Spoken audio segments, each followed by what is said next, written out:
if you feel sad, you must feel sad for a reason, right? Right. No, just feel sad. Treating the symptoms is important because that person needs immediate relief. Yeah. But if you don't treat the whole picture, you're only going to get a temporary fix.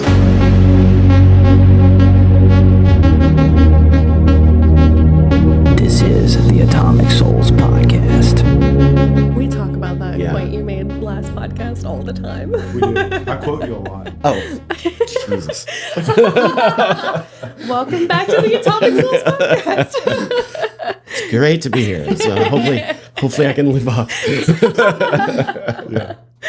That's hilarious. I mean, we did have a really good conversation that day. And I think that, I like talking with you all because you pose questions that make me think.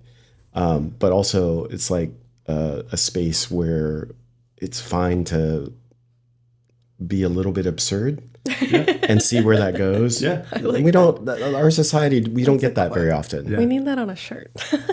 Be a little bit absurd. It's okay. That could be the mental health quote that I Yeah. was looking for. See? Instead of fuck drugs. A Done. little absurd. We're done. My work is done here. Thanks for coming. Be absurd. So, well, I mean, there is something to be said for that. Yes. And I do think that we spend so much of our time presenting ourselves as put together and Yeah. normal, Yeah. right? Whatever is normal? that means. That I do think we lose that a little bit, and that can drain the fun of life a little bit. My therapist said that we should use the quote.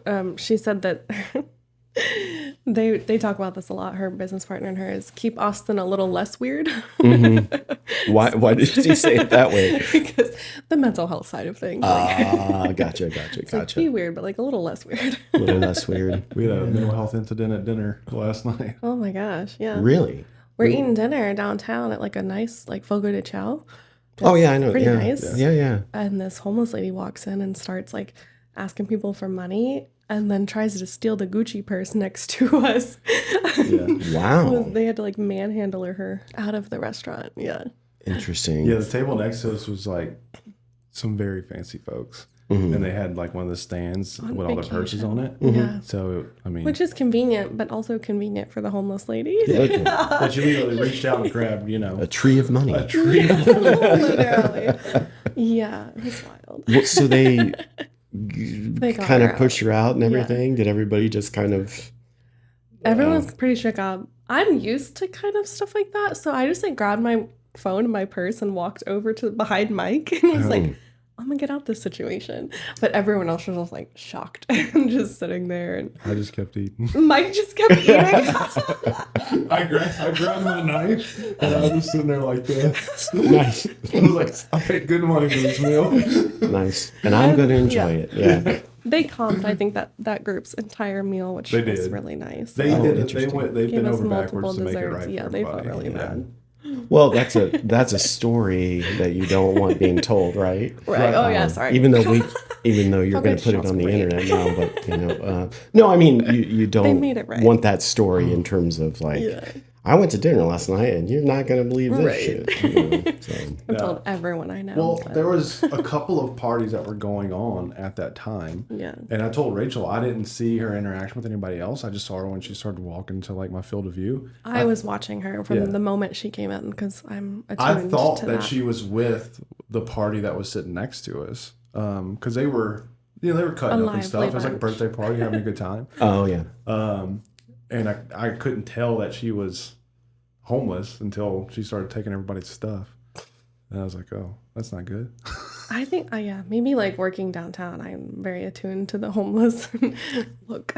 Well, also you forced me to put my back to the door, which I never like. But Yeah.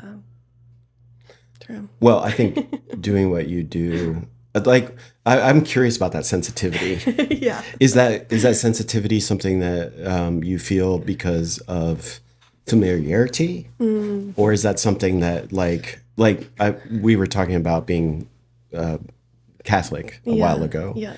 and I having grown up that way, Yeah. if you put me in a room with 1,000 people and only one of them's Catholic, You can tell. we'll gravitate like Really? fucking planets to Interesting. each other, and like it always comes up. I mean, like Yeah. I'll be talking, I meet a lot of people at the studio, Yeah. we'll be talking and it never fails. I'm just Really? like, What? are you Catholic? And they're What are like, the- yeah, I'm like, yeah, me too. What are this? I can't point out a Catholic. What are the Catholic I'm pretty good at tells? pointing them out. I don't know. Really? I think it's, You grew, yeah, I grew Louisiana. up in a I didn't. Catholic family. it's hard to, it's sort of like this concept of gaydar, it's like, Yeah. I think you You know just, it like, if know. you're in it and It's like, have you read Malcolm Gladwell's Blink? I haven't read that book by him. It's good. Yeah, it's that. It's like you've been around it so much that you can instantly, without understanding why, like call it. Right. Well, I think that if you're sensitive to that, because I am too, Yeah. actually, I can tell when I notice a lot, and sometimes I'm paranoid about it, and I think that I'm just like making assumptions or Yeah, reading too much into judging. it. Yeah. But at other times, I'm like, this person's really like having a hard time right Yeah. now. And I know we're just talking about like, did you give me the correct amount of change? And I hope that you like the sandwiches that you bought today or whatever. But I'm thinking, like something's not Something's off. Yeah. off with it. Yeah. Yeah, I think I can call it pretty quick. I feel like because we're also in the recovery, even though I'm not in recovery, I can call a recovery person pretty quick as well. I can usually tell. There's like a look about everyone. Face tattoos.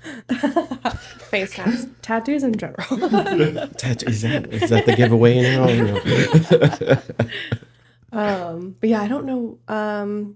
She was dressed in a particular way, and then she was like approaching people pretty like aggressively. Like Yeah. I don't know how Mike didn't see her because I was watching her for a good like 'Cause my back 30 was seconds to a turned to her. minute.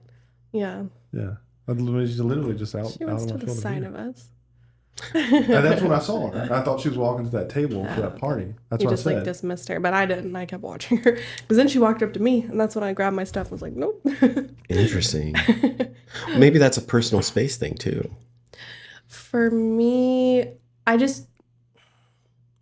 my experience with people who are obviously like struggling with mental health, that severe, because it wasn't just like a little episode. I kind of knew what would happen potentially. I assumed that she would probably try to like steal the phone or the purse, and she did.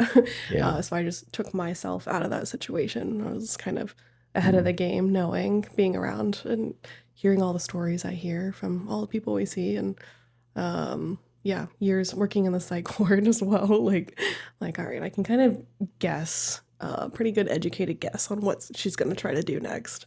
Well, that's actually, that's interesting to me. I trained self-defense for 8 years and Krav Maga and really enjoyed it. And it was something I had zero interest in. But one of my now friends, but at the time it was a person who had come in as a client, asked me if we could print shirts for their gym. He's a local architect, Jason Fryer. And I was like, what's Krav Maga? I don't know, And he told me about it, offered me a free class in it. And I really just took the class to humor him. I thought, well, guy's offering me a free class. I mean, why not? What's it going to hurt? Right. Yeah. I had zero interest in martial arts or any of that sort of stuff. But I went to the class, and I think I signed up for like a 2 or 3 week program where I could go like once a week or whatever. Yeah. By the third class, I was like, wow, like I'm starting to perceive reality differently and proximity to people differently, and the way that I like hold my arms in relationship to people differently. Like situational awareness went way up to the point of like what you were saying about not liking to sit with your back to the entryway. I can't stand or it. something like that. But also just kind of like, sometimes I joke with friends and stuff. Like when I was a little kid, my grandma, who's great, but she told me, she's like, if you ever see somebody walking down the street and they're listening to music you can't hear, or they're talking to themselves really loud, you cross the street, because that person's not sane, right? Well, now everybody's running around with ear pods in, so they're all singing, and they're all hearing music that they can't hear, and that's why society is nuts, maybe. But it really kind of like training martial arts kind of really helped me sensitize in a way that I hadn't been sensitive before, not just to safety issues, but to other people's behavior in proximity to my physical location in the space. Yeah. Which was a really great byproduct and something that's that, cool. I feel offered me a confidence that I still carry with me, even though my gym closed, which is a bummer. But I still carry that with me and still use it all the time, just in this almost kind of empathetic way that You can like mirrors people. what you're Yeah. talking about experiencing at dinner the other night.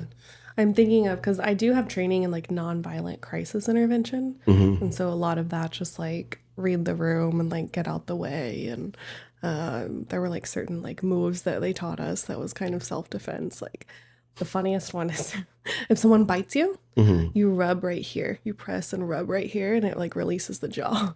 Oh, Yeah. that's good to know. So Yeah. random. So yeah, it's like that I think like is instinctual now after like being around it for being trained once a year on it. I mean, learning the physical part of it is fascinating. Like learning proximity, distance, your striking distance, like learning what your long range, short range decisions are. I always liked having the conversation, would you rather be attacked by a gun or a knife? My answer is gun, by the way. If you get attacked by a knife, you're going to get cut. Yeah, that's true. But what I realized out of that was just like my voice was the most effective awareness tool that I have, and the way that I use that voice. Yeah. Like when my youngest was maybe, I don't know, 6 months old, something like that. I went to the grocery. I had him in the little seat thing in the cart, or whatever. Had gone outside and I was like loading groceries into the back of my wife's car. And this guy like comes out of sort of nowhere and he's like, oh, what a beautiful baby or whatever. And I was like, uh-huh. And it just felt weird. Yeah. Right. Well, he starts coming towards Graham and like has his hands out. Oh no. And I did not think about this at all. This is totally from training. Yeah. Grabbed the cart, pushed it behind me and yelled really loud, oh my God, he's got a gun. Oh, really? And everybody turned around, right? Yeah. So now that's smart. He like freaks, right? He has no gun, but he Yeah. freaks and it intimidates him and he moves on. Nice. And then I talked gonna about that use with that my one. coach. Oh yeah.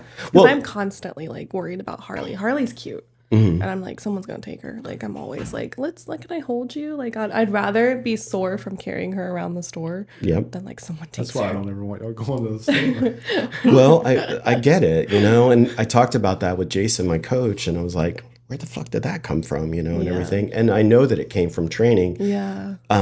Somehow or another that got in there and it became more of a body response than a tactical Automatic. one. Yeah. And being able to think in stressful situations is where that kind of training really pays off. It really does. If you can be in high stress situations and know how to handle it, it's that muscle memory of like practicing and training. And that's why we would get the crisis intervention training, is like, because it's going to happen. You're going to have to use this eventually. Yeah. And so it's just like practicing it. So then, when that lady came up, I was like able to just casually get over here and good. nonchalant walk away. Our trainings are so different. What are your boat trainings like? Well, I didn't train on the boat just as a young adult and man with my dad. I was trained to eliminate threats, so it's immediate maximum force available. Like when that happened, I had a knife in my pocket, so I pulled a knife out. I'm ready to go. Yeah. Right.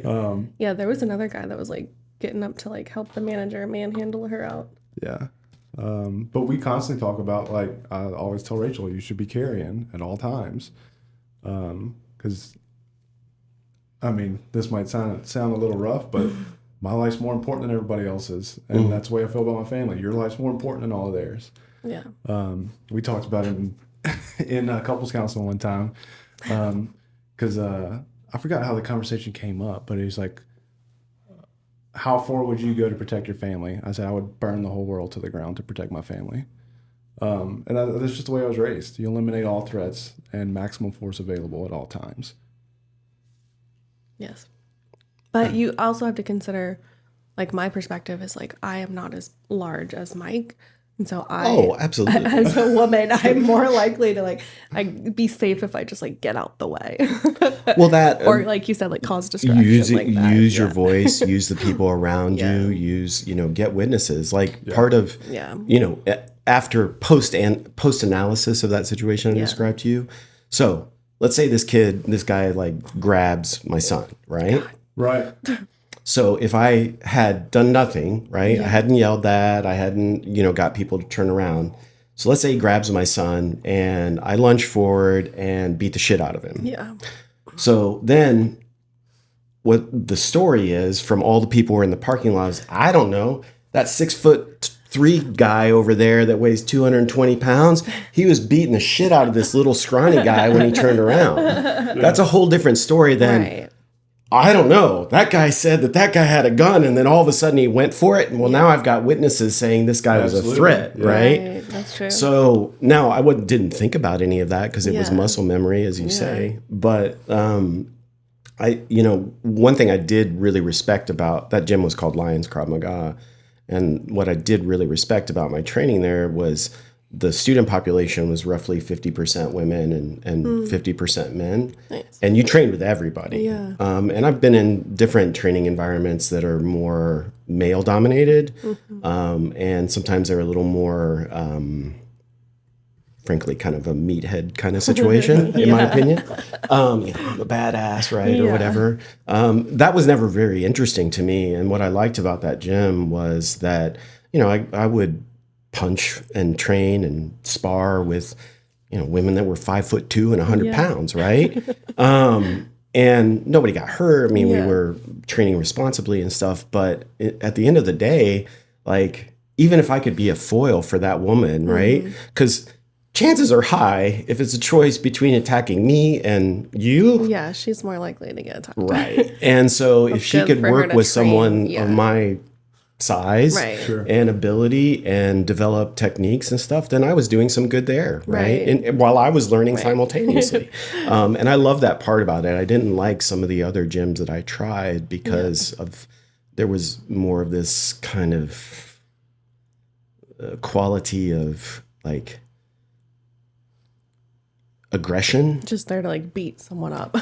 Pretty much. Yeah. Less likely, like less about like real life application maybe. Yeah, it was some sort of ego trip that was not really interesting to me. Yeah. I'll tell you a quick story. I went to a gym that was a Muay Thai gym, a fine gym. But we were doing a drill where we were inside of a boxing ring, and the drill, you were in the corner and you had to fight your way out of the corner. So I was in the corner and my sparring partner was like, had me in the corner, had me up against it or whatever. And I like goosenecked him and flipped around and now I'm on the outside. And when I get on the outside, I go like that. Yeah. And my coach is like, what? Whoa, wait. What the hell are you doing? And I was like, what? He's like, why are you looking over your shoulder? I was like, I was looking for his friends. Yeah, real life application. He was like, there's nobody else in the ring. I'm like, I know that now. This is the difference between a sport and situational awareness. Right. This is the difference between wanting to beat someone up or prove something like that and being aware of your surroundings, right? And I found that really humorous. Yeah, that's really funny that he called you all that. Because I was like, wrong. of all things, right? It's like, but my training said like, if somebody's attacking you, it's highly likely that there's going to be more of them. Yeah. Right. Yeah. So don't prepare to just fight mano a mano, right? Be prepared to fight 6 people at the same time. Yeah. How are you going to do that? Yeah. And so that's a kind of complexity that I think is really interesting in training anything like that. That's a really good point. The distinction between it being a sport versus like truly a self-defense course. Yeah, Krav there is no sport aspect to it. So like what you were saying about biting, we learn different techniques for biting, ear slaps, groin kicks. Things that are real life situations. Yeah. And it's like if you're, like dirty fighting is Krav Maga. And the point is not to win. the point is to walk away. Get out of it. Yeah. Yeah, to live through it. Yeah. Right. Yeah. If That's interesting. so. Yeah. There's a gym that's in this building that's called Fit and Fearless. And I know that gym. Really? Yeah. I haven't Yeah. trained there, but I know Yeah. that of that gym. They do a lot of self-defense and Krav Maga and stuff. It looks very, like all levels, all genders. It really looks like it'd be I've been wanting to check it out. I can't speak to their training. I do know that the founders of Lions came from this Nice. gym Yeah. and stuff. But I live like so far north, like getting down here would be pretty hard. And I honestly haven't really trained hardly at all, except in my driveway since the gym went out. It was a very special group of people. Yeah, that's cool. And they really had a community going there. The owners, Katie and Jason, really built community first. Nice. And then taught people how to defend themselves and walk peacefully in the world without fear. Yeah. But I do miss that sometimes because it does. There's some you develop a special relationship with people when you punch each other in the face that is very different than many other relationships, and sometimes I do miss that. So It's that trauma bonding. it's funny when like you spar with someone or whatever, and it's just like, Yeah. man, you really got me on that one, but I came back and got you on the other one. Yeah. There's a certain sort of bond there. I mean, A primal bond. well, if you think about it, right? Like I remember, They like could fuck you up. I didn't know we were going to talk about self-defense today, but, I know. We did not start this conversation. but like Communism We and weren't even talking about this socialism. before the camera came on. no, but we would when you're a child, right? You come along and you go up to someone and you see something you want and you take it, and that kid says, "No, whap," right? And what do we say? No. Yeah. We don't hit people. We don't do that. Don't hit anybody. It's you, right? So then when I started training, it was like, okay, I punch her in the face. No, I've been told my whole life not to punch somebody. I'm not, what? And it's a very uncomfortable thing. Yeah. But once you do it and you repeat it and you train for it and you learn that if you get hit in the face or the gut or anywhere else for that matter, you're going to recover. Yeah. You're not going to die. Yeah. And you can work through that. It builds this kind of self-confidence that, stuff I thought my first test for a yellow belt was 5 hours long. Wow. It was a 5-hour test. So we went in and we did drills and stuff, demonstrate punching, blah, blah. The rest of it was all live, sparring with other people, going at it, having people who are higher belts than you come in and you have to defend against them, defending against multiple people. I mean, I was wiped, right? But after like that 5-hour period, I'm kind of like, holy crap, I just threw punches for 5 hours and kicks as high as people's heads. Like, I am a survivor, and I think everybody deserves that feeling. And, one thing that I feel very strongly about is that self-defense should be taught like the alphabet. Yeah. Oh, I agree That with is, you. I'm curious your views on like kids and because I'll teach our daughter loves to hit people and she has been headbutting people. And so I'm trying and I don't want to like take it out of her because I want her to defend herself. So I've been saying like, we don't hit our friends. Well, You can hit somebody that's coming at you like That's a why I think stranger. So combat I've been sports are really good. specific. It's because she needs to be put in a situation where she gets hit back. And Yeah, I understand wanna there's put her consequences to in- action. You need to respect other people because they can hit you back. Right. Nobody has yet. Everyone's just like, why did you just do that? Yeah. So yeah, I want to put her in like combat She- sports and stuff. She likes to roughhouse with me a lot. Yeah. She does. Yeah, because Michael, yeah. I put my boys in Krav Maga, and it was really good for them. Yeah. And it, I think it taught them a kind of confidence, and it also teaches. Like, I was kind of interested in what you were saying earlier, that if it came to your family, you would burn the world down to defend it.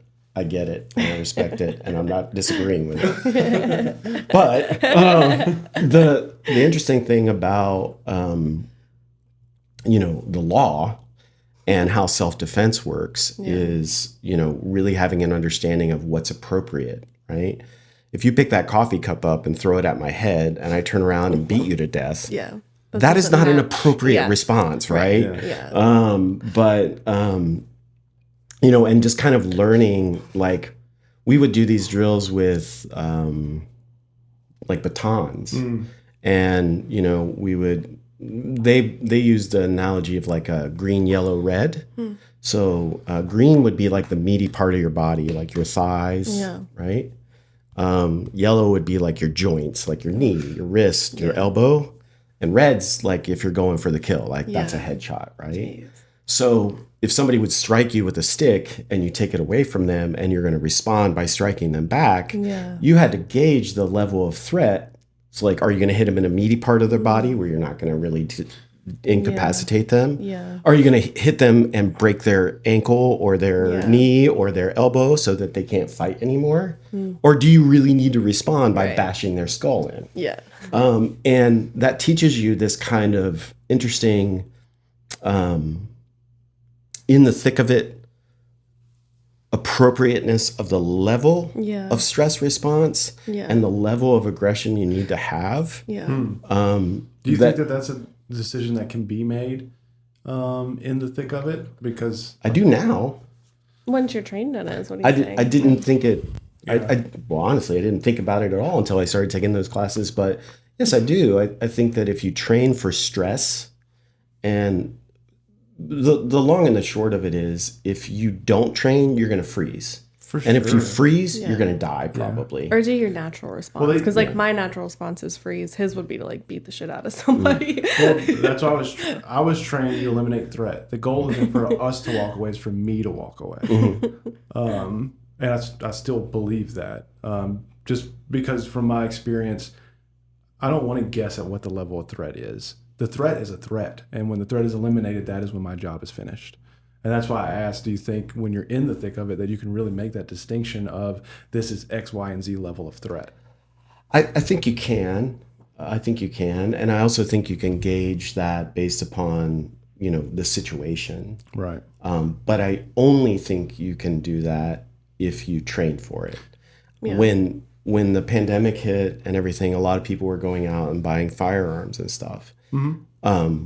And what scared me about that is I talked to a few people, some family and stuff. Oh, I went and got a gun, so I'll be safe or whatever, right? Yeah. So they don't train with the gun. But I'm like, are you training with it? Yeah. No. I'm like, well, then the chances are high you're going to die from it. Like, you're the one going to die from it. Like, because like, you know, like if if you don't know how to drive, you practice and you learn to drive effectively, right? Yeah. So it's like, it's not just the gun that's going to keep you safe. Like you actually have to proactively train to do that. So yes, I do think, I mean, that police do this all the time. Well, right? that was why I brought the question up, is because now you're getting into the debate of proper utilization of force for police. And in that degree, I think a lot of times it's really hard to identify what the level of threat is. And I do think in their position, their goal should be for them to walk away first, not for everybody to walk away. Ideally, everybody walks away, right? Sure. But there's multiple cases I've seen where a cop loses its life because it incorrectly identified the level of threat and responded not accordingly. Well, to be clear, I said I think you can train for that and that you can make those decisions. I didn't say that I think training meant that you would make flawless decisions. So I'm not saying that you'll get it perfect, but I am saying if you don't train, chances are much, much higher that you're not going to walk away from that situation. For sure. I'm curious. Yeah.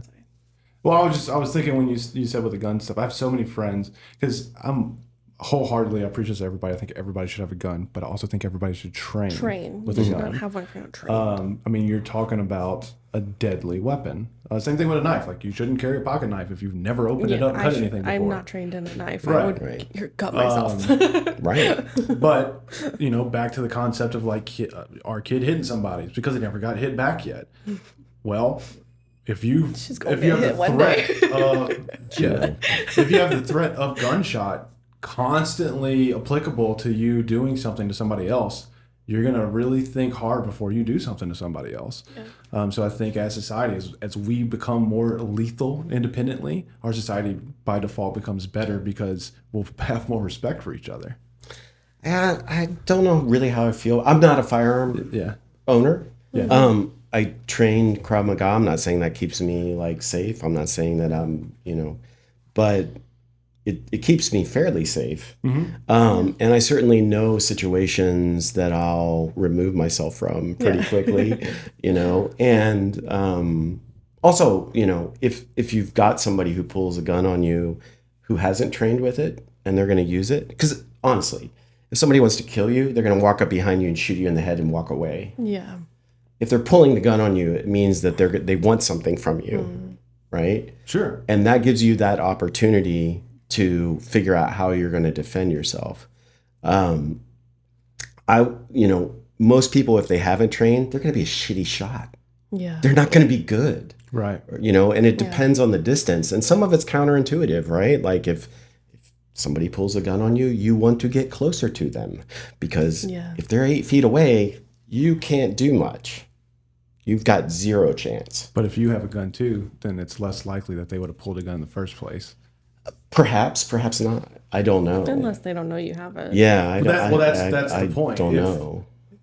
If you look, and again, you can manipulate stats, so I'm sure somebody will disagree with this, but you can look at a direct correlation to violent crime with the reduction in firearms to the public, legal firearms. Because you can walk into a city that has massive gun laws and say, the likelihood of you having a gun when I go to rob you is low. So I'm not that concerned with it. I have heard that about Texas. People coming from like California, they'll say like, you never know who has a gun here. So, stay in line in Texas because you're more likely someone could like pull a gun and shoot you. So I don't know statistics about any of that, but I see what you're saying. Yeah. I mean, the other day I was walking down I was going home from work and I was on airport and there was a guy by coming up airport who had a broadsword, like Conan, on his back. Like, the thing was like 6 feet long or something. I was like, well, I guess it's open carry. Nobody's going to fuck with him. Nobody's going to mess with him with his broadsword. I was like, interesting. Yeah, you just assume everyone in Texas has a gun on them, so you don't fuck with people in Texas. Yeah. It's kind of the mentality. Yeah, that's the point that I'm making is that you don't know if each individual is concealed carrying, but if you know that there's a culture of an area in general they have guns, then you're a lot less likely to try and do something that would be counteracted with a firearm. I mean, that makes sense to me. I'm not really inclined to start things with people anyways. I'm not an aggressive person by nature, which I found kind of interesting training because I was like, I figured I was going to hate it. Right. I figured I'd get in there and I'd be like, well, this is going to be for meatheads and, whatever. And, but I wound up loving it because it taught me to think through situations, not just like getting attacked, just stuff like we would drill like situations like if there was a mass trampling, let's say you're at a concert and there's 5,000 people that all of a sudden decide they're going that way, right? So we would train scenarios like that where you're in this very congested area or like you would be on the ground and you had to crawl through people that were, up.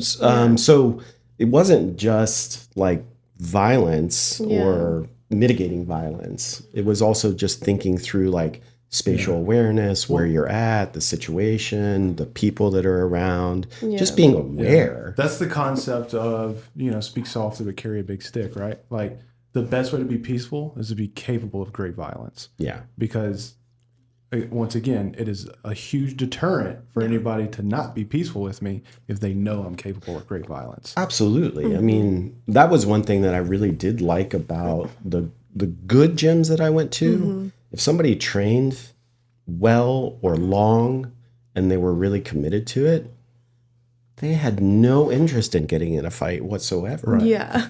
None. You're more opposed to it. They had no interest in it because they knew what could happen. Right. And more respect for more it. respect for it. Yeah, I think so. Whereas some of the our daughter needs. maybe not so nice gyms that I might have went to, it More wasn't looking for a that fight. culture. It Well, was you think the of Cobra it in, Kai. You know? military application. They had the speech years back. It was General Mattis, I think was his name, and he said, "We don't want war, but I can guarantee you, if you want war, then someone else will raise your sons and daughters." And I think that's the concept. Like, that's somebody that's been in the military for, however many years. He truly does not want war. He knows what that means. Yeah. But he's very capable of it. Right. No, and you have to respect that. Yeah. And I agree with that. Yeah. I think if you know it, then you don't want it. Exactly. Yeah. Violence is, I can't remember. I'll look it up and I'll send it to you later. But there was a book that I read. Can't remember. It was called something like Meditations on Violence or something along those lines. But it was by this guy who trained martial arts for a very long time, but also worked in like the legal system. So like he was a prison guard for a while and did things like this. So he talked about like what triggers violence. The whole book, the book isn't about fighting. The whole book is about the mental aspect of what triggers violence and why people engage in violence and, what determines mentally how you're going to respond to that violence. And, I think it's naive to think that our culture has a lot of violence. It does. And it's not just in the movies and cars blowing up. I mean, there's a lot going on in the streets out there. So, protecting your family, protecting your daughter, making sure you're protecting yourself. I think these are all paramount, right? Yeah. You need to know how to do those things. Yeah. It should definitely be taught more. But, there's a psychology to it that I think is also just as perhaps more important than learning how to throw a punch. Yeah. Well, 100%. I'm curious kind of on that topic, but like not. We were talking earlier about like the robots that will like do things for us like laundry. What about when we get to the point of where robots are doing like enforcement of law or things like that? Or They already are. I think we are. Yeah, we're already there. but like they don't have psychology to like, like how do they know what a threat is? What level of threat, like I'm curious y'all's thoughts on that. They have the what was it? The 3 laws of robotics. I cannot harm a human. I cannot harm self. I forgot what it is. But if you're neutralizing a threat, then you have to harm something. I mean, I think we're already there. We know that artificial intelligence is going to be injected into controlling drones, controlling missiles, controlling those kinds of things. We see the Waymos driving around, out saw on like 4 the street. yesterday, like, in a row. Like they just like met up, like hey, let's go drive around together. Let's go for coffee. Yeah. Well, I mean, it's not that far of a leap to imagine somebody mounting a gun to a Waymo, and all of a sudden you've got some sort of a quasi-police force or something like that. I mean, I can definitely. It doesn't take me much to get to that point. Yeah. I think we're already there. They're already using it in the military. It's just not in like civilian police enforcement yet, but the technology exists. Yeah. They're going to figure out a way to utilize it. I think it's interesting, like how a robot would know like what's a threat and versus not. Well, I think that's where you get into like the laws of robotics. I think it's from iRobot. It was that movie, but it's like We're there. We are Will Smith. yeah, identifying a threat is it a threat to human life or is it just a generalized threat in that localization? Because if it's a threat to robot, okay, well that's not a threat to human life, not actually a threat. So we need to isolate, not eliminate. Yeah. What about people using it for like bad? Well, I think, this line of questioning, like using it for violence, using it for plotting, using for, planning nefarious activities, right? As humans, right, we're always like two sides of the coin, right?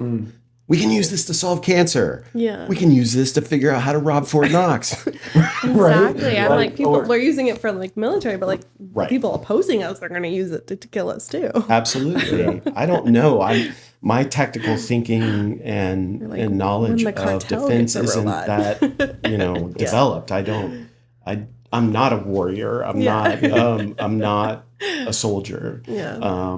So I don't I don't know if I could really think about it like a soldier would, or somebody who's planning for, protecting a society or whatever.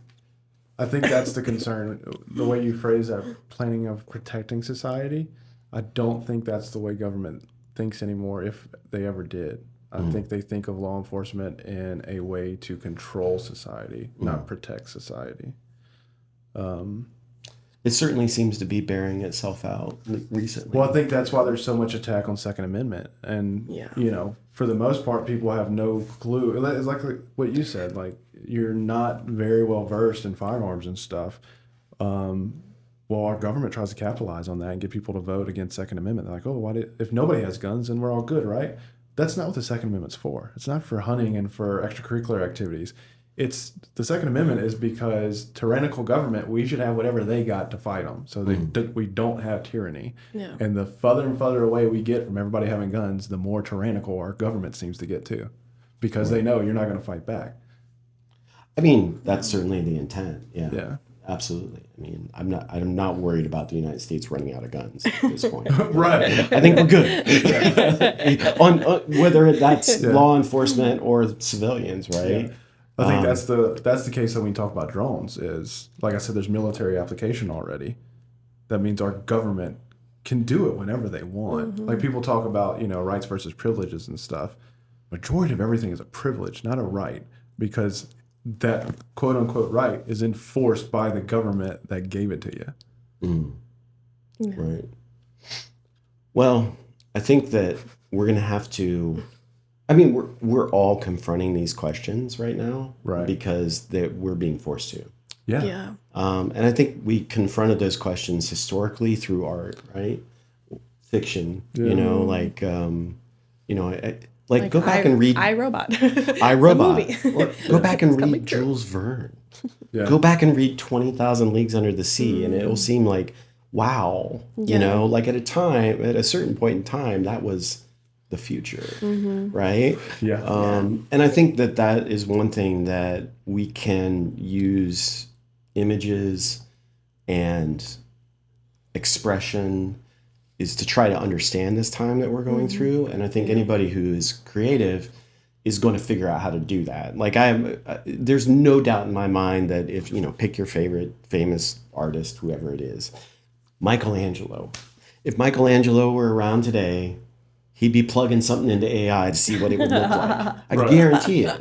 Because if you're an artist, you're curious and you want to see what it'll do. Sure. Yeah. Right? Now, how he would fulfill that, how he would use that tool and execute, well, that probably would be something that's encoded into his creativity, not into AI. Yeah. But he'd still be using it. And I think that's kind of like the like, what's the old Chinese curse? May you live in interesting times. Well, here they are, right? Like, we live in the most interesting of times. I mean, we have the longest lifespan. We have so much privilege in much of the world. Yeah. Certainly in ours. Yeah. We have so much technology. We have so many things that are changing so rapidly. But then, ultimately, this goes back to a question of meaning. What does it mean? Yeah. What are we going to do with it? And how are we going to use it in either good ways or evil ways, right? Right.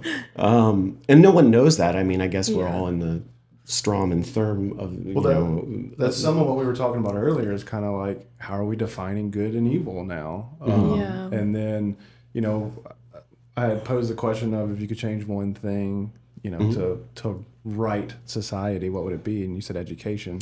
I would love to dive more into that. Yeah. Absolutely. Yeah, I mean, well, I think you mean my specific reason for picking education? Yeah. Yeah. And how what is it that you would change about it? I mean, I think everybody. What aspect of education? Yeah. Pretty much everybody agrees education sucks right now. So, what does Ryan's version of future education look like? Wow. Well, so I taught in higher education for 10 years. Yeah. So I have thought about this. I think any education is going to fall short unless you invest in teachers. So, good teachers need to be invested in.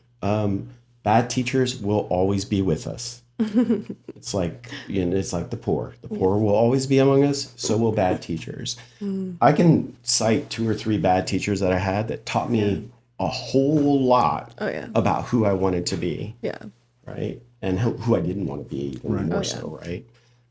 So that's always going to be there. I think if we're talking about education, I think teaching self-reliance, teaching people to think through problems critically. Yeah. Teaching people to be open to the possibility that they're wrong more often than they're right. Yeah. And then teaching people to think creatively, which you can do. And I think that's Pull that mic a little closer to Oh, sorry. I think that's a problem, that a lot of times creativity is creativity to me is a very amorphous thing, but it's basically the ability that human beings have to make metaphors. We're giant metaphor machines. Yeah. So whenever you pose an attribute or an idea or an image, it's impossible to not think of its converse, right? I say up, what are you thinking? I say black, what are you thinking, right? We're kind of hardwired to think at the poles. Yeah. But the creative person sort of says up, sideways. They'll tie the action to something that's a little bit different than everyone else. You can teach that kind of thinking. And if we are in a mess right now, as a society or as a culture or as a technology-based society, to the best of my knowledge, maybe it's because it's what I know and I'm open to that possibility, teaching people to be creative is the only way out. No, I definitely agree with that creative thinking and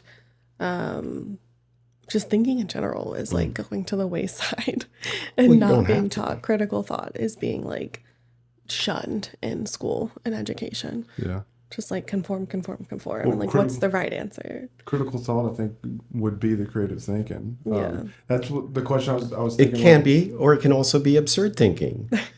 So it's not just one or the other. You have to have both. If you have critical thinking, you also have to have imaginative, non-reality based thinking. Yeah. And they both have equal merit, right? Sure. If you favor one or the other, right? I don't think education is so you can get a job.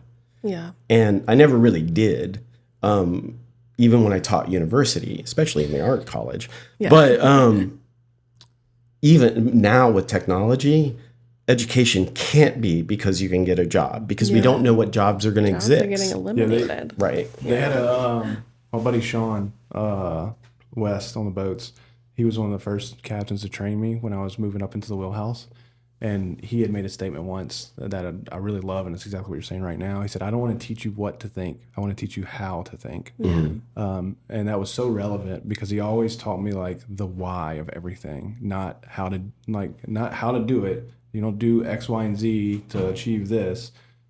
These are the things that you should bring into these are the variables that you should bring into the thought process to create the decision. And I think that's what you're describing. What we fail at right now is we teach people what to think, not how to think. Yeah. No, I see that in therapy too. There's a lot of clinicians that are focused on the symptoms, and I'm we have to do a whole big picture and case conceptualize the whole thing and what are all the variables that you can see. And it's teaching them to see all of that and get creative with well, maybe it's this or that, and just which part is the most important part? They're all important. Just trying to find creative solutions and help the clinician, but also the client think critically. Because we'll get clients that they have everything going for them, but their head is in the sand and they're the victim to life. We're what? You go do something. Trying to coach them into critical thinking as well. Well, that's a hard. I appreciate what you're saying, and I want to hear more about it actually. But I also think that having had mental health struggles myself, particularly with anxiety and depression. My wife doesn't have depression. Yeah. And so, sometimes when I would be feeling the effects of that part of my mental health, earlier in our relationship, she's like, well, just smile more, cheer up, or whatever. Yeah. Sarah's not a stupid person by any stretch. Yeah. It was just, it's not in her experience, right? It just wasn't something she was familiar with. Like, if you feel sad, you must feel sad for a reason, right? Right. No. Right. Just feel sad, right? And I think that I can understand why treating the symptoms is important, because that person needs immediate relief, right? Or as much relief as they possibly can get. But if you don't treat the whole picture, you can't, you're only going to get a temporary fix. Right. Yeah. Yeah, because if you just say smile more, it's like, okay, like that's not doing anything for the root cause of the depression, or it's not going to change the chemical imbalance as much as doing like DBT skills and stuff like that. That's more like rooted, or getting to the root of like, why do I keep going through seasonal depression at this time? Like, is it a grief response to a certain like situation, or is it chemical imbalance? Like, getting to the root of things is more important than just the symptoms. I totally agree. And so when it comes to creative thinking and teaching people how to think, I think if we favor, like, if you look at things in a broad perspective, right, we're still in what's happening is we still use the linguistic conventions and the tautological. So some big words, brother. Mike's gonna need you to dumb that down. we still teach people Enlightenment thinking. Got it. We still think, we teach them that cause and effect. We teach them up and we teach them all of those kinds of diametrical ideas in the hopes of having critical thinking. So what is critical? What are you critical of?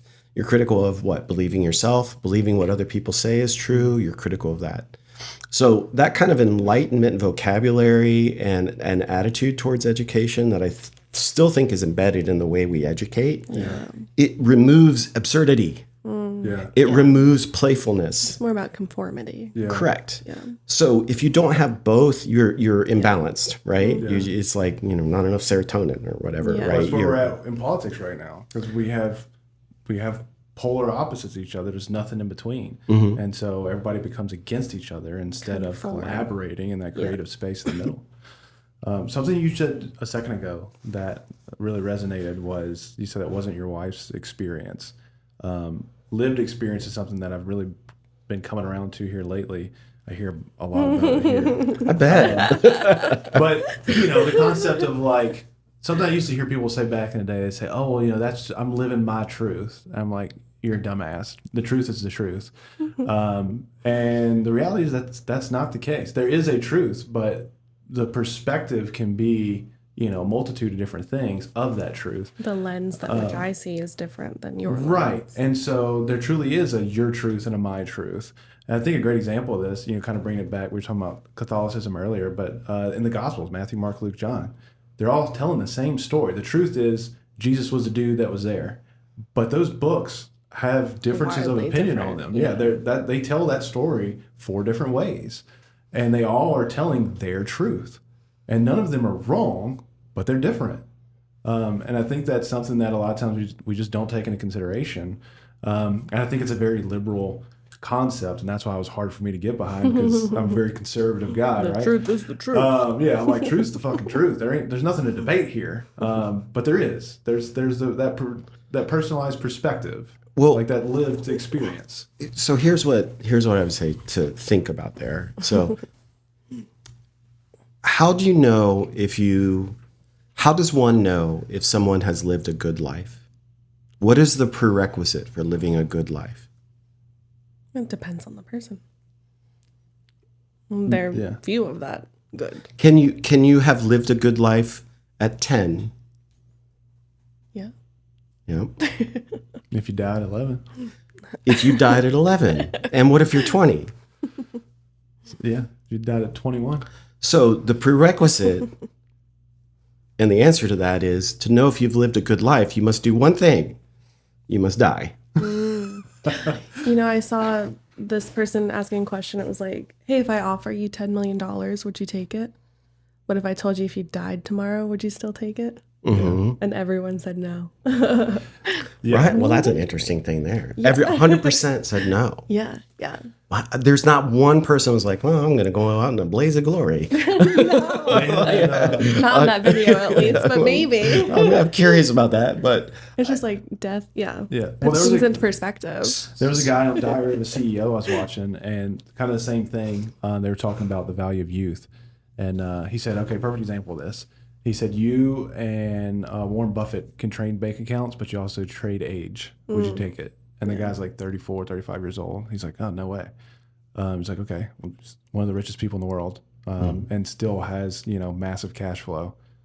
You're saying that you want wealth. I'm offering you wealth. Yeah. You're like, yeah, but it's not more valuable than, the next 40 or 50 years I can live. It's like, exactly. Right. Well, that's why I question. So like you said, the truth is the truth. Right. And that seems to have sort of this very like, it is what it is, basic kind of assumption around it. It's polarizing. It's comforting. Yeah. I don't know if it's polarizing because I don't know if I'm not a relativist. I don't believe that anything goes, right? I do believe in morals. I do believe that there are certain things you should and should not do. But in the same breath, I don't know if I'm very interested in truth. I'm very interested in meaning. Yeah. But not so much truth. Like, it doesn't matter to me. Something can be true and meaningless.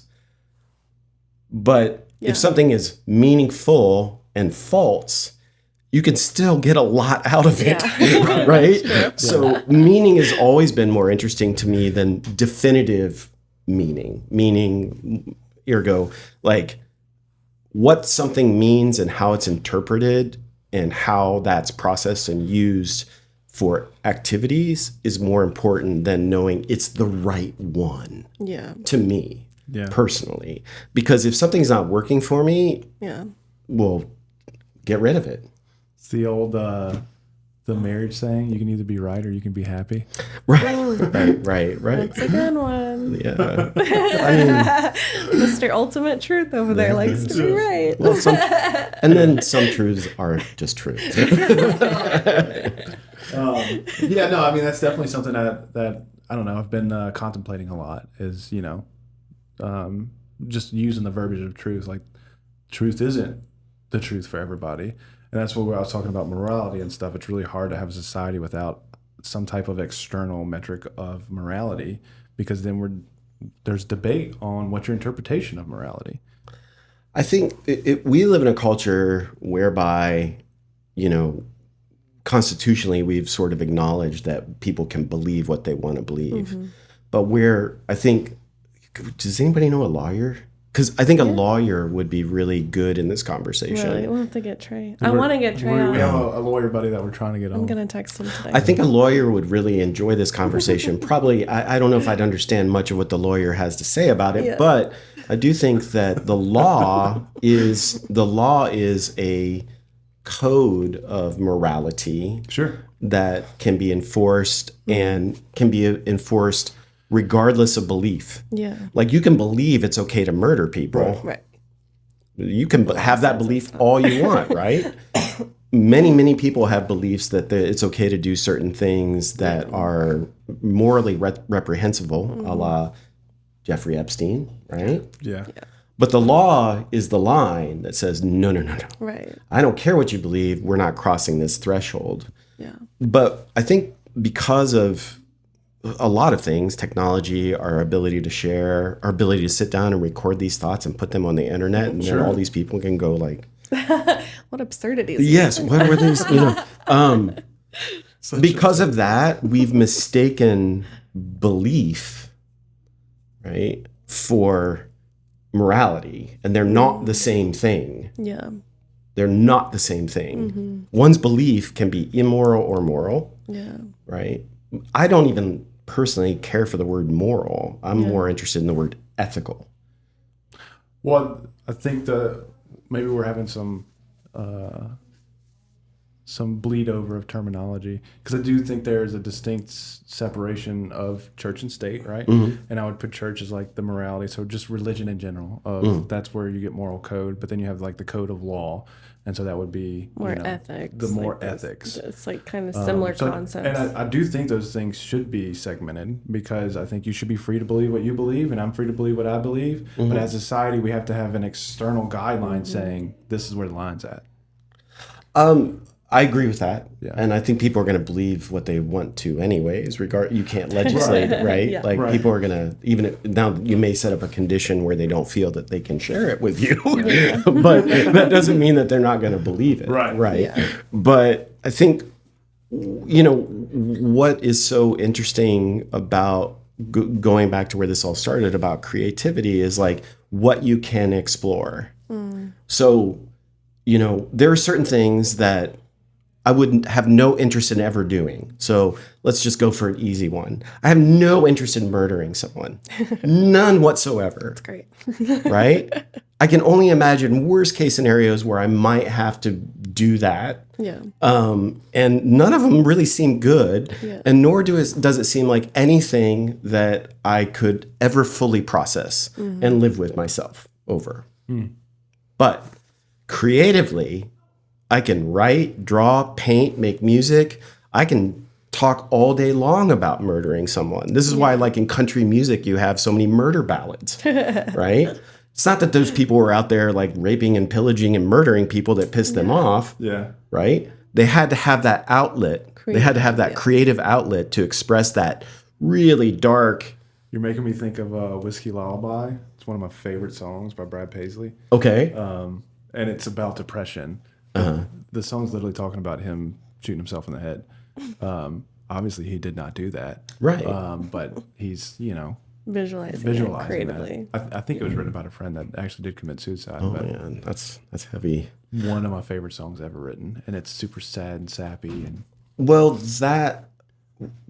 I think if you don't acknowledge that piece of art, you're really limiting, especially now when we live in this confusing time of being barraged with technology. Like for the first time ever, right? Like we were questioning things like, did that person I just talked to on the phone, was that a real person or not? Yeah. Like that picture that I just saw on my social media feed, is that a real human being or not?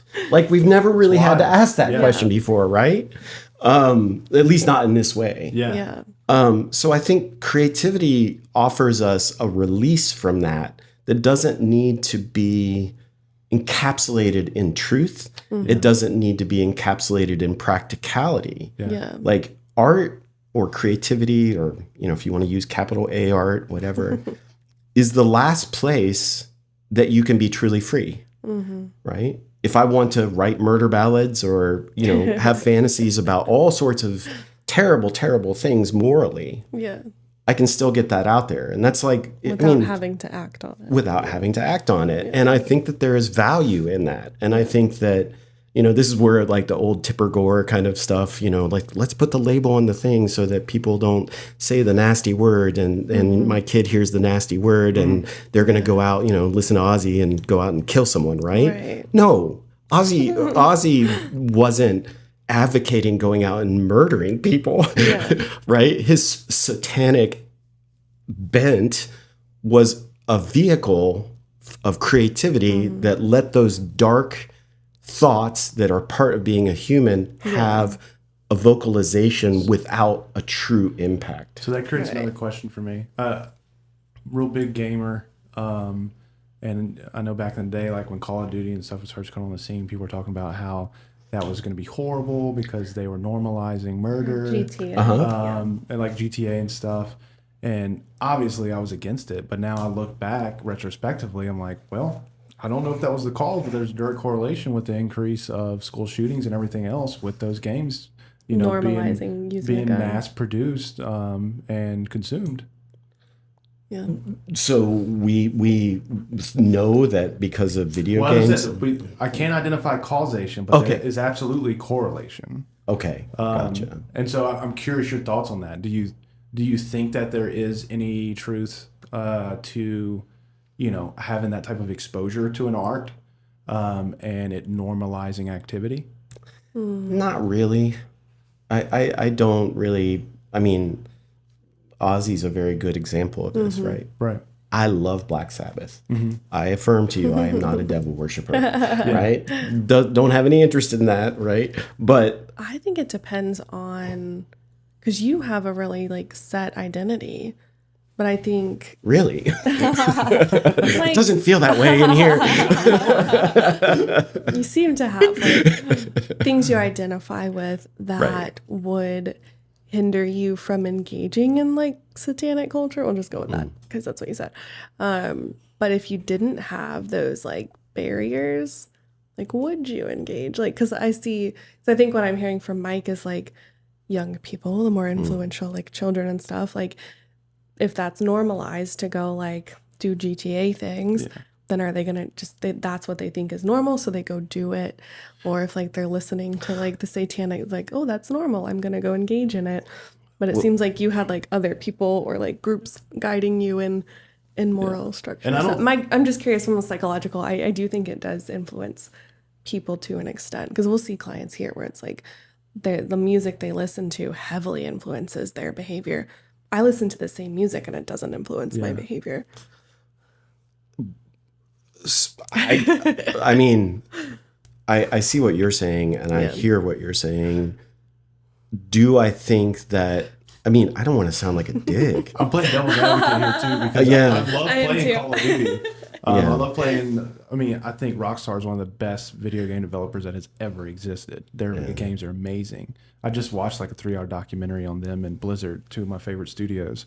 But it's hard to look at the data and say that there's not correlation there. And again, I'm not saying that it's the normality. Like the mass of it isn't doing that, but you have extremities to every group. I think that it is highly probable that there's a certain mindset that could be grossly influenced to act in a way based upon something that they hear, see, or engage in artfully. I don't think that's the majority of people. Yeah. I think the majority of people are happy with the fantasy, right? Like they can be in that space and either through their senses taking in or through it like playing a game and the action that they're taking, they can live that they can live that out, but they're not really impacting their world or the real world in any way, and that's enough. So that brings up my other question. Should you ever, from an artistic standpoint, be concerned with the minority, or is the minority just always gonna find a way to have negative impact? Because you said, I don't think it's the majority, but I do think obviously it can have impact. We don't want to remove art. No. But should there ever be a concern or a threshold of concern for minority activity? I don't think that is the artist's moral obligation to predict other people's behavior. Yeah. I think it goes back to like community and society, and that's what I'm saying. Like a lot of the minority who are influenced negatively by like this style of art or like things that could influence them negatively don't have community around them guiding them from don't engage in that and like limiting them, like protecting them, I guess, from like the potential or guiding them into like a better way of like, but well, I think now that is so it's not on the artist, but it should be on the like family unit in my experience. When you say guiding, I know I think I understand what you're saying there in terms of community that allows people to process and allows people to think through the possible repercussions of that or so on and so forth.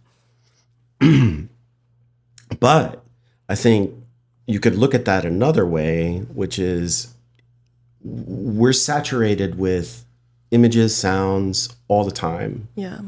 But we're not taught, going back to education, how to process them. Right. Yeah. So I'm very aware that I look at pictures more likely very, very different than many, many people might look at pictures. Not that my way of looking at them is better or worse. Right. It's just I've spent a lot of my life looking at images and thinking about what makes good ones, what makes for bad ones, what makes for timely ones, what makes for timeless ones. Yeah. And I've thought a lot about how pictures get put together, how you tear them apart.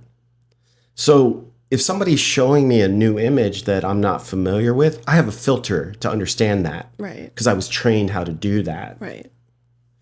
But if I had no education in that and somebody's just showing me something, or perhaps showing me 100 things in 30 seconds, or maybe 1,000 things in 6 hours, then your likelihood of a misinterpretation or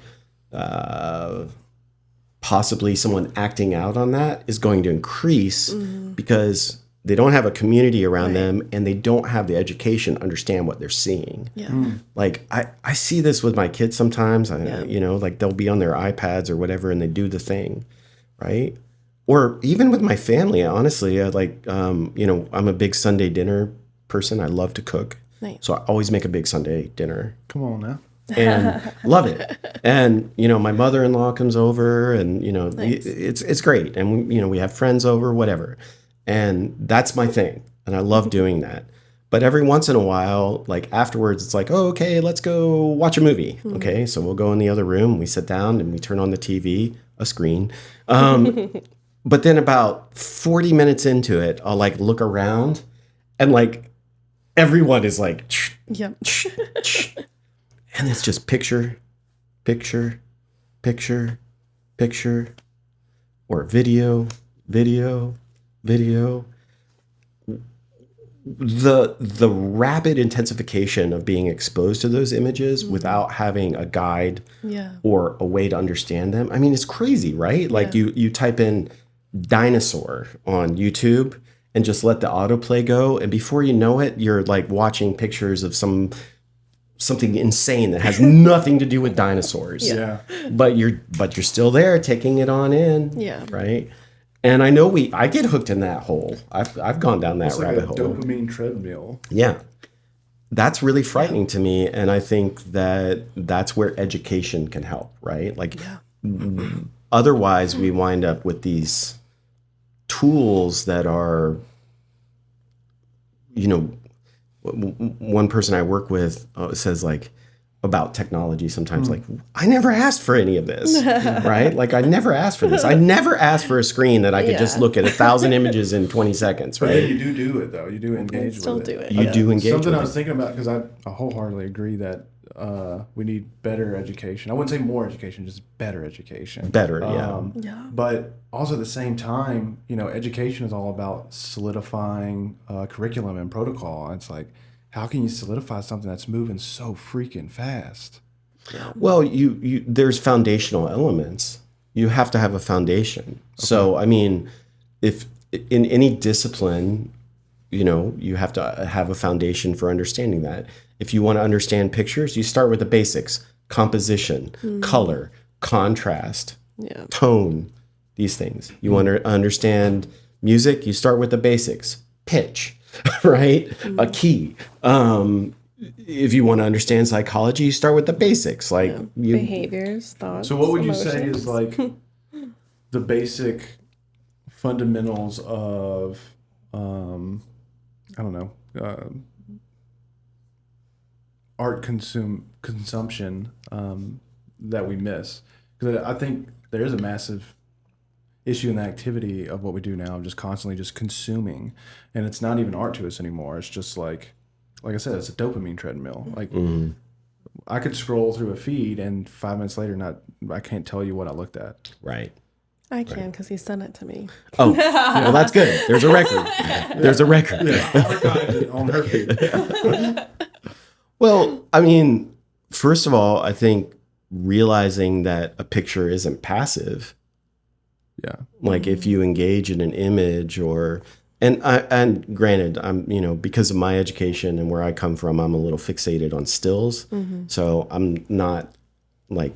I wholeheartedly agree with you though. You had mentioned it last time. It made me think a lot about, like, you know, the whole industry of pornography, and like you can look at a picture, and you know, it might be different for women. I don't know. My experience as being a guy, I see a picture of a naked woman that has a massive impact on my thought pattern instantaneously, and then it will trend out for the rest of the day. And it can be a quick image. Yeah, I mean, I can't stress enough that if you are taking that engagement lightly, you're sort of throwing caution to the wind, right? And it's really hard. Like, I mean, I have an 8-year-old and a 10-year-old. I'm like, now when you look at pictures, I can't really like teach them to look at that in an analytical kind of way in a vocabulary that an adult would understand. I have to use different techniques for that. Yeah. And I have to kind of meet them where they're at, and ask them questions like, why do you like that? I love that question. Why do you like that? I contemplate that so much right now with Harley because she'll watch shows and like there's flashing colors and like there's certain cadences of the music, and I can't quite ask her that question yet because she's not able to answer it. But I'm constantly analyzing like, is this good for her? Like I get that it's just entertainment, but it's never just entertainment. There's something happening here of pattern recognition. I completely agree. I mean, everything is, this is kind of like the philosophy of our times, right? That everything is encoded and everything has a deeper meaning and everything has a meaning that is waiting to be discovered and a deeper layer. Yeah. And I think, I went down a rabbit hole of like reading a lot of Malcolm McLaren and this whole idea about how the medium becomes the message and how the way that something is broadcast to people becomes the message unto itself, so that you have video or still photography or painting, that very choice of the medium that you're communicating that message sort of encodes meaning, a deeper meaning than just the content, right? Yeah. It's an impossible conversation to have because it's so vast and it never stops. Yeah. But if you're only looking at it through the lens of getting to the truth or getting to only the meaning of it, then you miss that flip side, which is like, hey man, this goes on forever, right? Like, have you ever heard the story of like the guy walking down the path of the infinite colored stones? It's pretty simple. Oh, yeah, I think you told us Did that. I tell you that story? Yeah, okay. It's the same kind of thing. Like, if you want to see more, or if you want to put more rocks in your pocket, so you can weave that in the edit to a backfill, right? So I don't look like I repeat myself all the time. But it weighs you down. It weighs you down, right? Yeah. So you have to kind of let go of how you see one thing to see something new. Yeah. You can't continue to see things the exact same way, And for me, I'm like, why would you want to? When I was 16, 17, and I met a girl and we fell in love, it was like, don't ever change, right? Yeah. I won't. You don't either, okay? Now looking back on that, I'm like, don't ever change? What the fuck were we thinking? Like, change away. Yeah. Like, change into something better. Change into something that has more growth. Let go of what you know to be true, so you can experience something else and find out if there's another layer of truth there. And I think in our drive to be right, correct, uniform, successful, we sometimes forget, like, like, maybe I just did it for fun. Yeah.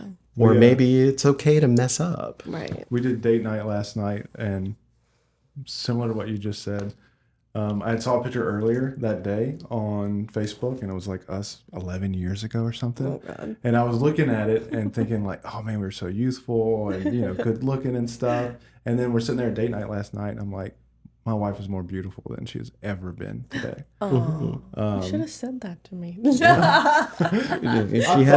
She has a point, man. But yeah, we've changed so much since that picture was taken, and I love her more today than I've ever loved her. It's because of the changes. If she was still the same girl that she was 11 years ago, this would just be weird. That would be right.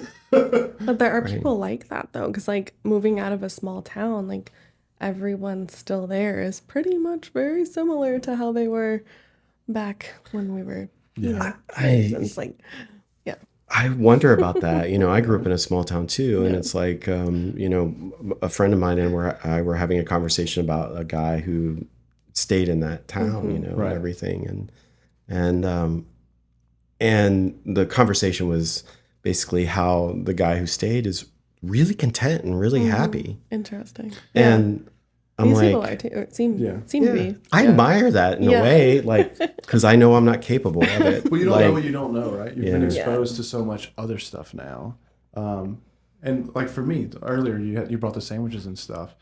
And I'm like, man, I love this because I would have never picked this. Like, you had cucumbers on. I'm like, I'm not eating a fucking cucumber. But on a sandwich. I loved it. It was delicious. Well, and it's like, I have to have that self-awareness and intentionality of, I know I'm going to be an overly conservative individual and I'm just going to do the same shit over and over and over again. I need to bring the creatives in that can introduce me to other things. Yeah. Well, I think that, perhaps that's why I enjoy you so much, because I'm not very driven to nail it down. Yeah. That's never really been an interest of mine. I'm more interested in like, well, what else can we do? What else can we put on top of that? Create like extremes. And more and more and more and more. He's like extreme structure and you're very extreme creative. I am.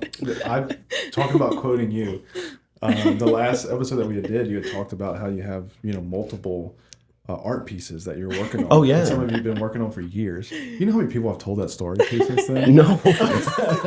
At least 20 people. Well, that's funny. I thought it was just the most beautiful thing that the intentionality was not to finish. It was just when I feel led to contribute, that's when I'll do it. Yeah. And in my mind, I'm like, if I can't see a finish line, I'm not fucking doing it. Mm-hmm.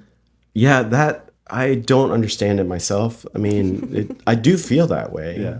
I do feel that way. I'm not really interested in like wrapping it all up. Yeah. Because it kind of goes back to that question about how do you live a good life? Right. Right. Yeah. I don't really want to seal that up in a bow because I know what it means for me. Yeah. Right. It means that I must be dead. Oh, right. Yeah. So like the opportunity to live a good life is right fucking now. Right. yeah. Yeah. And if I can keep some of the things like depression or anxiety or what have you at bay, or if I can keep from wanting to wrap everything up in a nice bow and see like, this is what I do, this is what I don't do, this is what's right, this is what's wrong. Yeah. If I can stay away from those kinds of polarities, then there's a whole bunch there in the middle that I can explore. Yeah. But if I'm constantly going towards that end point, it's like almost like it's like flyover states. You just go right over top of them, but the Midwest has a lot to offer. Yeah. I want to stop and take a look around, right? The middle piece is the best piece. Yeah. Yeah. I constantly have to remind myself of that. And I think we do a good job at it, but I have to be very intentional. It is a practice for me because I like to be somewhere. Yeah. The journey is, I'm learning to enjoy it. Yeah, having to not focus on the destination. It kind of comes back to like the Christian concept of you have to die to yourself daily. Like also I have to die to that goal daily, and I have to wake up every day and remind myself the goal is to have a beautiful day today. Right. And yeah, it's a very intentional thing that I have to constantly remind myself of. I have to get up every day and be like, this is going to be a great day. Which is so crazy because, like, I don't think we were like that as kids. No. Because I see our daughter and, like, wherever we are, it's the best moment ever. It is. For the most part. And Well, she's sure. like, enjoy. Yeah. Like, kids are so good at enjoying the moment. Like, making anything great. Even if we were, like, in a shit situation, she would still be like, la da da da da, look at me. And it's like, how did we get I thought about this yesterday, actually. I was like, how do we get to this? Like, I used to be like her. I think it goes back to poor education. I think we were groomed to think in this way. Yeah. But I'm sure that we were. Yeah. I'm sure that we were. And I'm also, it feels good to, like, it feels good to me to almost finish something. It always feels like a letdown to finish it. Like I'm the opposite. Oh my God. Like finishing it, I'm just like, well, fuck, now I got to start something new, right?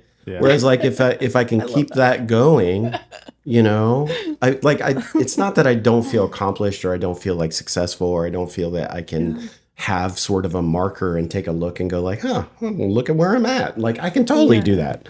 But from the point of view of like certainty, I'm not really certain of anything. Yeah. And I'm okay with that. Like the older I get, the less I want to be certain of knowing anything. Yeah. Because if I am certain of something, then I'm certain of what something is not. And if I'm certain of what something is not, that means I'm not open to experiencing that. Yeah. Or opening my mind to it because I know what it is and what it's not. I'd rather be in that middle space where I'm kind of like, you know, like there's so much to enjoy here. Maybe the ambiguity is good. Yeah. Yeah. I told you I was watching, it was a podcast that they were doing with one of the key guys at Blizzard. He had retired from there a few years back. And he was talking about the way that they would write quest lines, writing the stories of like, you know, the fantasy for World of Warcraft. And he said that they would intentionally leave cliffhanger stories and not finish them because it left the mystery to the player to kind of like theory craft what they thought was going on. And it created this massive fan base of people that would do fan fiction. But the reason they could do fan fiction is because the story was never finished by the actual creator. Yeah. And it's kind of what you're describing is like, yeah, once you finish, like it's finite. That's kind of the whole time we've had this conversation, I've been thinking about that book because you had told me when you gave me the book, this is one of the most influential books I ever had. And I see it so many times over when you speak and the way you think is you're always trying to play that infinite game and not make it finite. Yeah. I mean, I want to keep going, right? Like I want to, you know, experience as much as I can, have the best attitude I possibly can about it. I want to learn stuff in spite of myself. I want to learn stuff even when it's like I love to talk. I know you guys didn't know that. I love to talk, right? Tell. But I am curious how you and Khalid. What's that? Are you and Khalid best friends now? Oh yeah, totally. Speaking of loving to talk, we got on great. Then we had coffee that day. I went home. She goes, "How did it go?" I said exactly how I thought. I sat there and watched them talk. It was phenomenal. Yeah, it was pretty intense. But you know, at the same time, like sometimes I find it a struggle to pick up the phone and call someone and have a conversation. Now, after I do it, I'm like, whew, I'm so glad I called them. Yeah. Right. But for me, it's the motivation because I'm getting, you know, like having that energy and it's very easy for me to imagine all the stuff that won't go right. And I'm inclined to think that things won't go right. Yeah. Because I was taught to do that growing up. Yeah. So in a way, I kind of feel like that strategy of not wanting to have a finite point is a way to trick myself into doing the work. Yeah. And then if I do the work afterwards, I'm kind of like, oh, that wasn't so hard. Yeah. You know, but if I let myself dwell on like, oof, I got to do this thing or I got to call this person and give them this moderately bad news. Well, in my mind, I'm telling them that the world is ending. It's more of like a stuck point rather than like a journey. Yeah. And so you have to fake yourself out, or I have to fake myself out. The call is part of the journey. It's not a task to do and be done with. It kind of speaks to procrastination too, because a lot of procrastination comes from, well, if I know the due date is Friday, I don't give a shit till Thursday. Right. Absolutely. Yeah. But if you don't assign it a due date, it's just like, oh, I'll just do it. And a lot of it is just you get more disciplined as you get older. You get more used to failure. You get comfortable with failure. You're more comfortable putting yourself in situations like I've taken up cold water swimming and stuff. Really? Yeah. And I love it. And my wife thinks I'm insane. Like, you know. She's right. She does think that I'm nuts. So, I mean, I've been swimming in my pool the entire winter. Really? Yeah. And it's not heated. And like, I'll swim down to like 55 degrees. Wow. Right now, like I've swam every night this week. And the pool's right around like, right now it's like 68, 67, somewhere around in there or whatever. Too comfortable. I'm done with that. Yeah. But that's the thing. That's the thing. if you would have told me like 2 years ago, like go swim in 70-degree water, I would have been like, fuck you, man. No way. I'm not even putting my toe in there, right? If you would have told me go swim in 55-degree water, I would have laughed at you. Yeah. Now I know exactly physiologically what's going to happen. If the water is between 55 and 60 degrees, when you go in, you're immediately going to lose your breath. When you go underwater, you're going to get brain freeze if you're swimming underwater, right in the back of your head, just like you do when you eat ice cream. Yeah. Your skin's going to tingle. It's going to feel kind of prickly. Yeah. For me anyways, my physiology, about 2 laps. And once I get that second lap done, all of a sudden it starts to level out. Once I'm in there for about 5 minutes, it's kind of like being stoned. It's this very relaxing kind of feeling and a very calm feeling. My breathing slows. It's like yoga in a way. Yeah. My breathing slows. I'm just like, you're going to be fine. Everything's cool. It's the dive Just response. keep going. Yeah. Right? And then I'll do it and I'll swim 20, 30 minutes in that temperature. That's about 20, 25 minutes, I guess, is about my max in that temperature. If it's 60 to 70, I'll swim 30, 40 minutes. And I love it because when I get out, I do feel this kind of like release. It's almost like a runner's high. Yeah. But also, it's kind of like Krav Maga, what we started talking about a little bit when the cameras came on anyways. If you would have told me like, yeah, you're going to take a test and you're going to be punching and kicking people for 6 hours or whatever, I would have been like, right. Yeah. No way, right? Well, I can do that. I can swim in 55-degree water. Guess what? You can too. Yeah. It used to be if it was 65 degrees, I wasn't going outside without a jacket. Yeah. Now I can walk out without a shirt on. I'm like, whatever. It doesn't even bother me. That's discipline in my mind. That's like saying like, wow, can I really not do that? Yeah. Or can I not do that because you're not supposed to do that? Right. Yeah. Right. We've been talking a lot because our new therapist, Dean, is very like behavioral based training, and exposure therapy has been a big common theme the last few weeks with clients. Exposing them. So you're exposing yourself to that cold, and now your body has acclimated to it, and your brain is acclimating to it, and it's so important. And I saw something today that was like, man, my grandparents fought like from their way from Italy to be over here, and now I can barely put on jeans for the day. Like gives me anxiety to get out the house. What did they do all that hard work for? It's because they were exposed to more hard situations than that individual was in her lifetime. And so I do think it's extremely important to like challenge yourself and put yourself in hard situations like that. It is. Because if you don't, then you're anxious to put on pants. Right. No, absolutely. And I think for me, physical discomfort was always less. You avoided that more. I would always avoid that more than mental discomfort. Yeah. Mental discomfort, I don't mind at all. I can any day of the week. But physical discomfort, I never really cared for that very Why are you much. looking at me? I'm thinking about myself. I don't like any discomfort. Yeah. I thought you were looking at me because I haven't been going to the gym and I'm getting fat. But You're personalizing that. I was just thinking. I think that is me though. I think he just said to you, "Don't look at me" in that tone of voice. Yeah. Yeah. What were you saying though? Oh, I relate to that. It's very easy for me to deal with mental discomfort. I've gotten really good at failing at things. But physical discomfort is very easy for me to be like, nah, I'll do it tomorrow. Yeah. I don't like And either. tomorrow just never comes. Well, if you don't do it, it won't, right? Exactly. Yeah, and you just kind of got to get there. And I think that when I think about it, ultimately, like bodily discomfort versus mental discomfort, I don't know why I can cope with the one easier than the other. The other one comes and goes really quick. Right. The other one sticks with you forever, Yeah. right? I think it's how we're like conditioned and like our natural state. Like I'm a pretty like pessimistic person. So like any discomfort seems not great. I'm going to bitch and moan about it, but I'll do it. Are you a pessimist? I am. Yeah. Naturally, yeah. Yeah. I'm too. Yeah. I mean, I Yeah. You agree?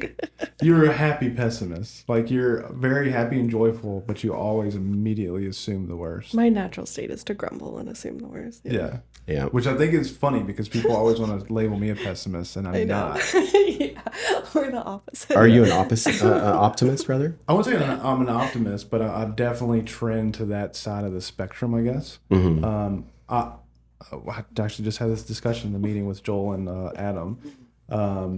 I am a big believer in self. And so, like, I constantly say the phrase, there's no scenario in which I fail. And that's what I try to train in people is, like, you need to have the absurd, like, unfound confidence that you cannot fail. You might lose at this thing or that thing, but overall you win. And I think, I don't think that's optimism, because I definitely will anticipate failures. But I think long term, I'm going to win. Yeah. That kind of confidence is pretty special. Yeah. And I think a lot of people who are entrepreneurial feel something akin to that. I think you have to. I do too. Yeah. I think success in life is just culmination of failures, and you learn from the failures. And I think business is just kind of the extrapolation of that, because there's no safety net. You have to pick yourself up and do it again and do it again. And eventually, hopefully, the wins outweigh the failures. Yeah. I think that just came from the way I was raised. My dad was a very confident person. My mom's a very confident person. They're both extremely confident. And if you ever met my sister, we're as far as mentality when it comes to that, we're that same person. Like, I can be losing at everything and be like, be all right. We're gonna get it figured out. Well, I admire that, because I'm not wired that way naturally. I've learned to do that. Same. It's kind of like the cold water swimming thing, I guess. Yeah. It's like I'm constantly reminding myself, like my mantra is, there's not a problem I can create that I can't fix. And whenever I doubt myself, which is every third, fourth minute or so, I always remind myself of that. Like, most of the things I am worried about, to quote Tom Petty, most things I worry about never happen anyways, first of all. And second of all, most of the problems that I create myself, because I overthink them or overanalyze them or overconstruct them. Yeah. So I've kind of learned to be optimistic, but it's not my natural state of things. Yeah, I think exposure to success has helped me know, because, like, even like last week I was telling somebody, and it's like, oh yeah, like someone's leaving, like, okay, like, we'll find someone better, like, it's just like, it's gonna work out, like, I put more confidence in, like, the universe or God, like, working things out than, like, myself. And I just have to, like, show up, and I'm like, all right. So, but yeah, I'm kind of the same way. Like, I'm, like, questioning things too much. So I've learned through success that I'm like, it'll work out. Like, I don't, that's confident in myself or others. As long as we show up, it's going to work out. Yeah. And I think I love that. I mean, and I think that there's a lot of truth to that. And also just not letting it's a truism, but not letting the small shit get you down. Yeah.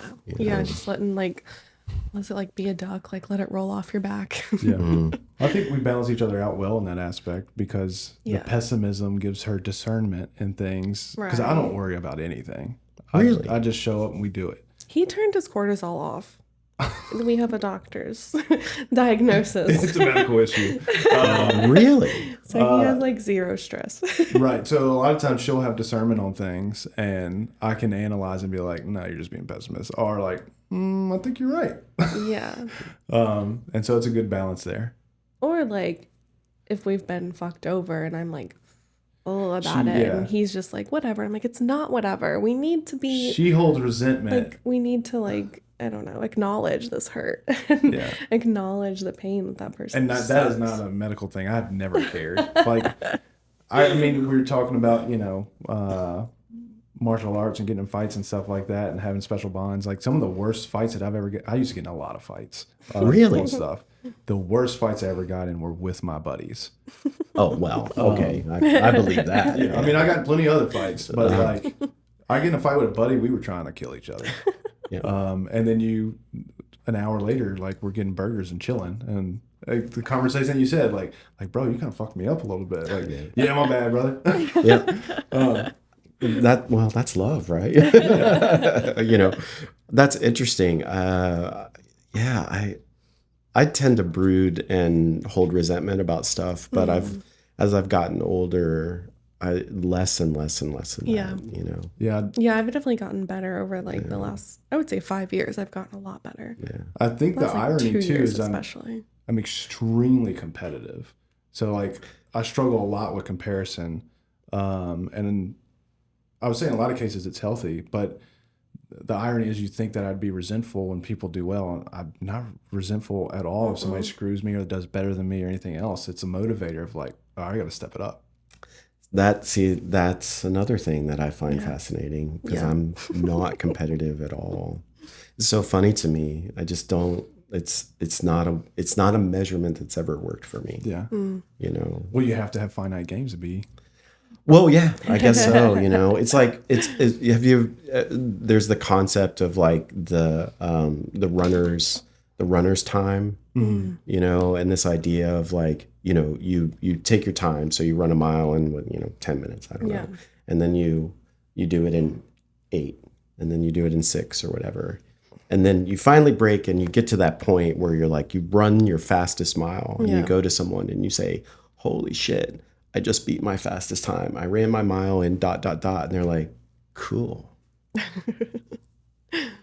Right? Like, like you put all this work into it and everything. And they're like, man, that's awesome. Good job.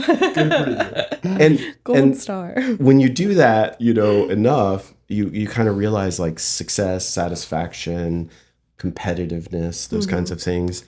It's really about me holding the stopwatch to myself. It's not about the other person going like, you beat me by 5 seconds. So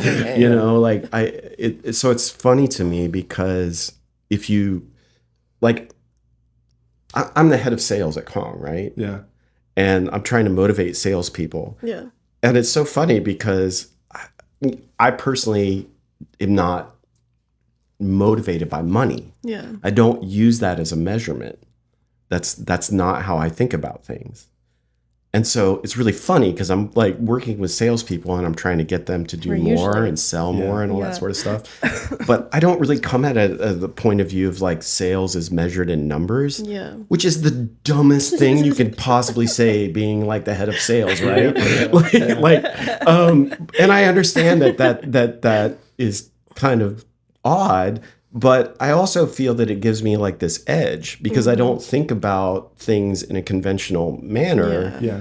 And I'm able to coach them on other aspects that increase their sales without putting pressure on them. Because I'm not always sitting there going like, well, you ran that mile before. Yeah. Right. Run me a faster one. Right.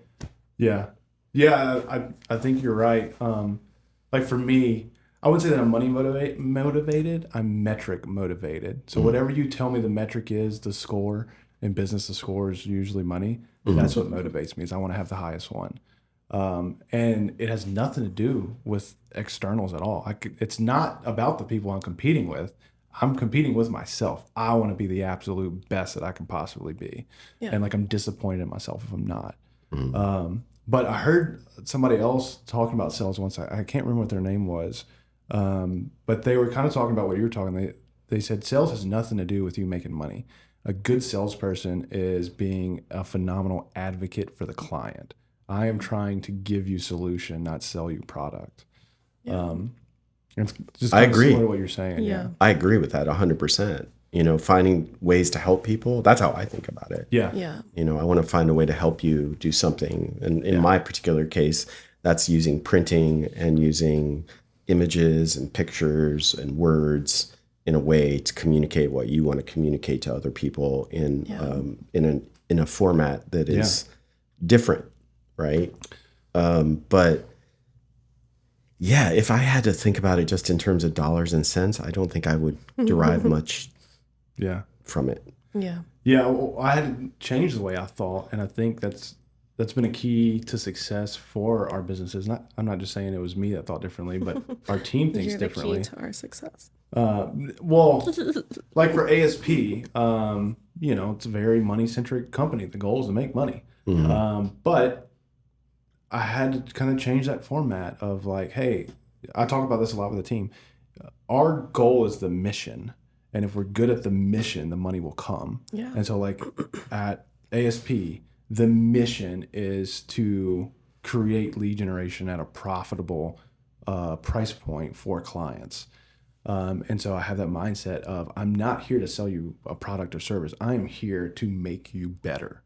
Yeah. And to then help your company get better. exactly. And then that translated over to Atomic and Awkward with those businesses. And when I talk with our admissions team, that's the way we talk about it. Is because they're like, "Oh, what question should I ask, or how should I phrase this?"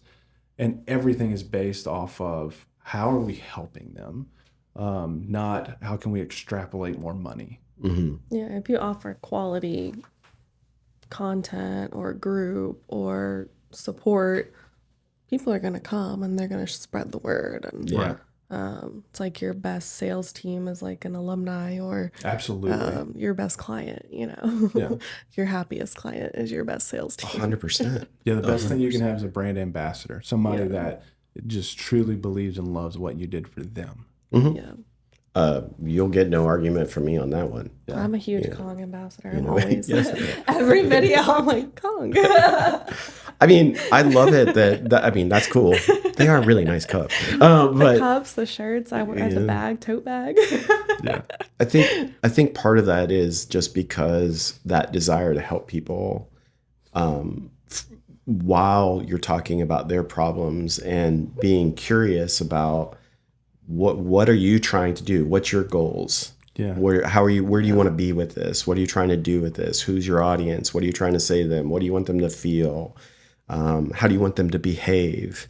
Those kinds of questions are endlessly fascinating to me. And I love coming up with solutions for people. Yeah. Sometimes that are not orthodox, but that are fun and exciting and surprising, because this is a place that they can let their goal or brand or organization let its hair down a little bit and have fun and have that translate into a meaningful memory. Yeah. So, I think that's a great way to look at things. Is like, what is your mission? Yeah. Yeah. Absolutely. Yeah, I find that the finite stuff of like chasing money gets in like sales numbers is not fulfilling. It's like the meeting is not as good as like helping people. Yeah. Yeah.